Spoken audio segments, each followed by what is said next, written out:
ആശമാരുടെ സമരം സിപിഎമ്മിനെയും സർക്കാരിനെയും അസ്വസ്ഥമാക്കുകയാണ്. അരാഷ്ട്രീയവാദികളുടെ സമരമെന്നും ഈർക്കിലി പാർട്ടിയുടെ സമരമെന്നോ എന്തിന് സാംക്രമിക രോഗങ്ങൾ പടർത്തുന്ന കീടങ്ങളെന്നുമൊക്കെയാണ് എളമരം കരീമും CITU നേതാക്കളുമൊക്കെ സമര രംഗത്തുള്ള കുഞ്ഞുങ്ങൾ ഒക്കെയായി വന്ന് തിരുവനന്തപുരം സെക്രട്ടേറിയറ്റിൻ്റെ മുന്നിലെ സമരവേദിയിലിരിക്കുന്ന പാവപ്പെട്ട ആ സ്ത്രീകളെ അപഹസിക്കുന്നത്.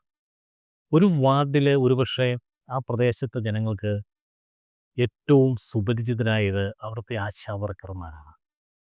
90കളിലെ ഉദാരവൽക്കരണത്തിൻ്റെ കാലം തൊട്ട് ആശാവർക്കർമാർ നമ്മുടെ സമൂഹത്തിലുണ്ട്. പക്ഷേ കോവിഡ് കാലത്തിന് ശേഷം നമുക്കൊക്കെ അവരെ വളരെ വേണ്ടപ്പെട്ടവരായി മാറിക്കഴിഞ്ഞു. അങ്ങനെയുള്ള ആശാവർക്കർമാരുടെ സമരം സമൂഹത്തിനുണ്ടാക്കുന്ന സ്വാധീനത്തെക്കുറിച്ച് CPMന് നല്ല ബോധ്യമുണ്ട്. എന്നും തങ്ങളുടെ കൈപ്പിടിയിൽ നിന്നിടുന്ന ഈ ആശാവർക്കർമാരിൽ ബഹുഭൂരിപക്ഷം പേരും CPMനോട് ആഭിമുഖ്യം പുലർത്തുന്ന ആളുകളാണ്.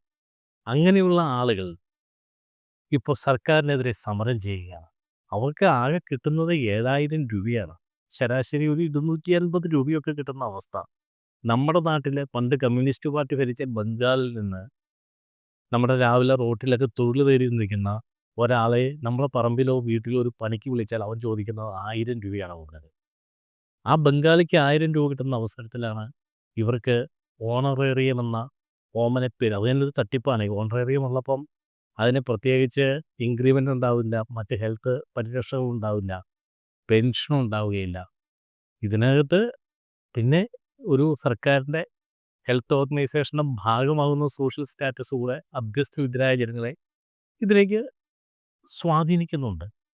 പക്ഷേ നമ്മുടെ നാട്ടിൽ സ്വന്തം ആവശ്യത്തിന് വേണ്ടി സമരം ചെയ്യുന്ന സ്ത്രീകളെ CPM എങ്ങനെയാണോ കാണുന്നത്? പണ്ട് മൂന്നാറിലെ തോട്ടം മേഖലയിൽ AITUCയും CITUവും ഒക്കെ കൊടികുത്തി വാഴുന്ന സ്ഥലത്താണ് പെൺപിള്ള ഒരുമയുടെ നേതൃത്വത്തിൽ സമരം നടന്നത്. അന്ന് ഹൈറേഞ്ചിലെ പ്രമുഖനായൊരു നേതാവ് ചോദിച്ചത് കുറ്റിക്കാട്ടിലെ മറ്റേ പണി എന്നാണ്. ഇങ്ങനെ സമരം ചെയ്യുന്നവരെ അധിക്ഷേപിക്കുന്ന CPM. ആ CPM ഒന്ന് മനസ്സിലാക്കുക, കാലഘട്ടങ്ങൾ മാറിപ്പോയി. CPM എന്നത് ഒരു തൊഴിലാളി വർഗ പാർട്ടിയിൽ നിന്ന് മുതലാളിമാർക്ക് ഓശാന പാടുന്ന പാർട്ടിയായി പരിണമിച്ചത് കൊണ്ടാണ് എളമരം കരീമിനെ പോലുള്ള ആളുകൾക്ക് ഇങ്ങനെ ഈ തൊഴിലാളികളെ അധിക്ഷേപിക്കാനുള്ള ധൈര്യം വരുന്നത്.